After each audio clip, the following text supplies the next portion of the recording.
Hello everyone, कैसे हैं आप सब। स्वागत है इन्फिनिटी के यूट्यूब चैनल पर। पिछले लेसन में हम लोग पढ़ रहे थे एलिवेशन इन बॉइलिंग पॉइंट। आज हम लोग पढ़ेंगे डिप्रेशन इन फ्रीजिंग पॉइंट। तो चलिए स्टार्ट करते हैं। Depression in freezing point. तो सबसे पहले टर्म समझते हैं, फ्रीजिंग पॉइंट क्या है। फ्रीजिंग पॉइंट यानी एक लिक्विड को ठंडा करने पर सॉलिड बनता है और जिस टेम्परेचर पर ये सॉलिड बन जाए उस टेम्परेचर को हम लोग बोलेंगे फ्रीजिंग पॉइंट। ठीक है, यानी एक लिक्विड है, उसका टेम्परेचर को कम करते जाएंगे और जिस टेम्परेचर पर ये लिक्विड सॉलिड में कन्वर्ट हो जाए उस टेम्परेचर को हम लोग नाम देंगे फ्रीजिंग पॉइंट। ठीक है, यानी ऐसा टेम्परेचर जिसमें वेपर प्रेशर ऑफ लिक्विड बराबर हो जाए वेपर प्रेशर ऑफ सॉलिड के। यानी जब लिक्विड का वेपर प्रेशर टेम्परेचर के कम करने के साथ साथ कम होकर वेपर प्रेशर ऑफ सॉलिड हो जाए, यानी सॉलिड के वेपर प्रेशर के बराबर हो जाए, तो उस टेम्परेचर को हम लोग नाम देंगे फ्रीजिंग पॉइंट। ठीक है, तो याद रहेगा ये फ्रीजिंग पॉइंट वह टेम्परेचर है जिस वक्त लिक्विड का वेपर प्रेशर सॉलिड के वेपर प्रेशर के बराबर हो जाए, उस टेम्परेचर को हम लोग उस लिक्विड का फ्रीजिंग पॉइंट कहते हैं। ठीक है, फ्रीजिंग पॉइंट के बारे में आपको पता है, जैसे जैसे टेम्परेचर, जैसे मान लीजिए ये ग्राफ पिछले एलिवेशन इन बॉइलिंग पॉइंट में भी पढ़े थे। अगर वेपर प्रेशर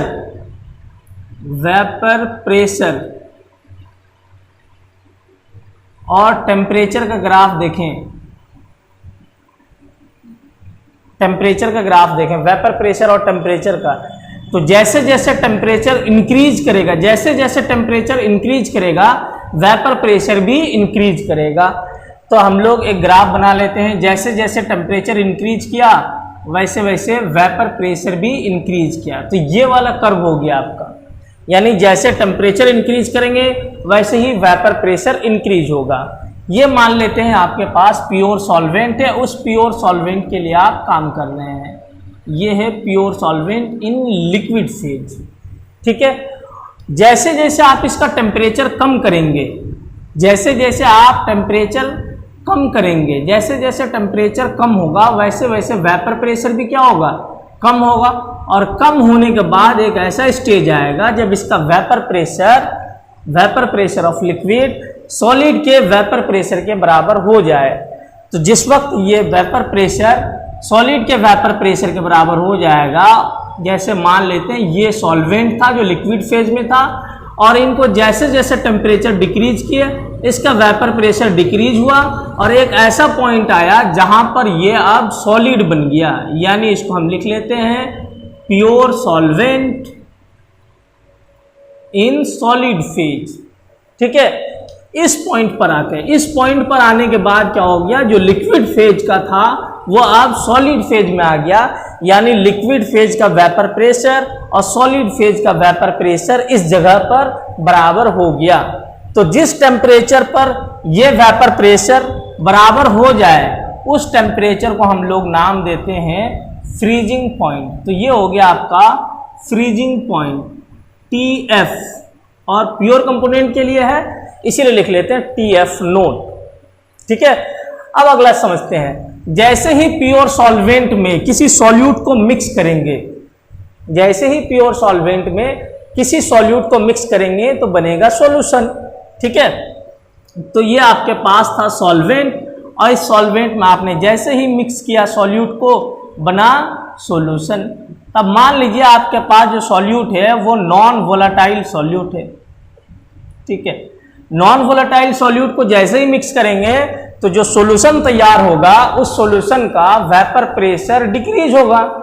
ठीक है, लोअरिंग इन वेपर प्रेशर में पढ़े हम लोग राउल्स लॉ में, कि जब भी किसी सॉल्वेंट में किसी नॉन वोलेटाइल सॉल्यूट को मिक्स करते हैं और फिर जो सॉल्यूशन तैयार होता है उस सॉल्यूशन का वेपर प्रेशर प्योर सॉल्वेंट के वेपर प्रेशर से कम होता है। ठीक है। तो जैसे ही प्योर सॉल्वेंट का वेपर प्रेशर है, इसमें जैसे ही हम सॉल्यूट को मिक्स करेंगे, इनका वेपर प्रेशर क्या हो जाएगा, डिक्रीज हो जाएगा। ठीक है, वेपर प्रेशर का ग्राफ यहां था, अब क्या हो जाएगा, ये डिक्रीज हो जाएगा, ग्राफ नीचे आ जाएगा। ठीक है। अब समझिए, जैसे ये वेपर प्रेशर लिखें इसका, तो ये हो गया आपका सॉल्यूशन और ये हो गया सॉल्यूशन का वेपर प्रेशर का टेम्परेचर के साथ ग्राफ। ठीक है। तो जैसे ही सॉल्यूशन का वेपर प्रेशर को डिक्रीज करेंगे, यानी टेम्परेचर को कम करेंगे, वेपर प्रेशर भी क्या होगा, डिक्रीज होगा। और ये वेपर प्रेशर डिक्रीज होते होते कहां तक जाएगा, सॉलिड के वेपर प्रेशर तक। ठीक है। तो जैसे ही वेपर प्रेशर कम होगा, उसको फ्रीज होने के लिए कम टेम्परेचर का जरूरत पड़ेगा, यानी कम टेम्परेचर पर ही ये फ्रीज हो जाएगा। ठीक है। तो जैसे जैसे सॉल्यूशन का वेपर प्रेशर डिक्रीज होगा, वैसे वैसे टेम्परेचर भी डिक्रीज होगा। और टेम्परेचर उस वक्त का टेम्परेचर जब ये vapour pressure of solution solid के वेपर प्रेशर के बराबर हो जाएगा, तो उसको हम लोग बोलेंगे फ्रीजिंग पॉइंट। तो जैसे ही सॉल्यूशन तैयार करेंगे, सॉल्वेंट को मिक्स करने के बाद, तो जो नया टेम्परेचर आएगा, उस नए टेम्परेचर को हम लोग यहां पर देखते हैं। ठीक है।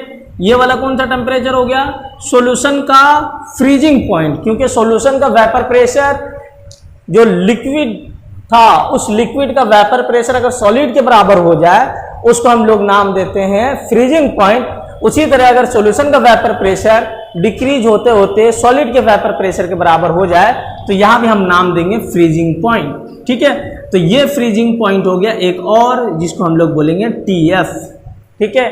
तो दो फ्रीजिंग पॉइंट, एक तो प्योर सॉल्वेंट जब था उस वक्त का फ्रीजिंग पॉइंट, और अब क्या है कि जैसे इसमें सॉल्यूट मिक्स किए, सॉल्यूशन बना, और सॉल्यूशन का वेपर प्रेशर प्योर सॉल्वेंट के वेपर प्रेशर से कम हो गया।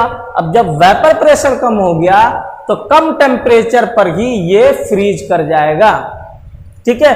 तो जैसे ही कम टेम्परेचर पर फ्रीज करेगा, उस टेम्परेचर को हम लोग नाम देंगे TF।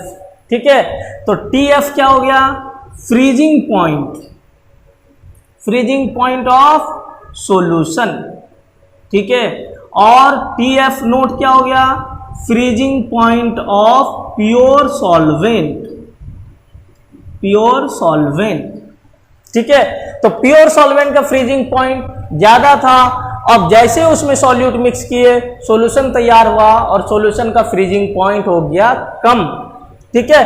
तो इसको हम लोग नाम देंगे डिप्रेशन, यानी कमी। तो डिक्रीज हो गया यहां फ्रीजिंग पॉइंट, तो डिप्रेशन इन फ्रीजिंग पॉइंट यानी डेल्टा TF कितना हुआ। ठीक है। तो डेल्टा TF बराबर क्या लिखेंगे, TF नोट माइनस TF, यानी प्योर सॉल्वेंट का कितना फ्रीजिंग पॉइंट था वो, माइनस जो सॉल्यूशन तैयार हुआ उसका अब कितना फ्रीजिंग पॉइंट है वो। इन दोनों के अंतर को हम लोग बोलेंगे डेल्टा TF। ठीक है। TF नोट माइनस TF एक बराबर हो जाएगा डिप्रेशन इन फ्रीजिंग पॉइंट। ठीक है। अब समझते हैं कि डिप्रेशन इन फ्रीजिंग पॉइंट का मोलेलिटी के साथ क्या संबंध है।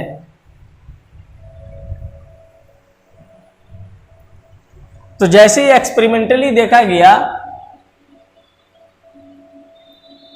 एक्सपेरिमेंटली ये पाया गया कि जो TF है, डेल्टा TF, वो क्या है, डायरेक्टली प्रोपोर्शनल है मोलेलिटी के, यानी मोलेलिटी का डायरेक्टली प्रोपोर्शनल। मोलेलिटी को हम लोग लिखते हैं स्मॉल m से, तो delta TF directly proportional to m। ठीक है। अब इस डायरेक्टली प्रोपोर्शनल को हटाते हैं, तो एक कांस्टेंट लिखते हैं, डेल्टा TF बराबर KFM। ठीक है। यहां पर KF क्या है, KF क्या है, प्रोपोर्शनलिटी कांस्टेंट है, जिसको हम लोग बोलेंगे मोलल डिप्रेशन कांस्टेंट। ठीक है। क्या नाम देंगे, molal depression constant, molal depression constant.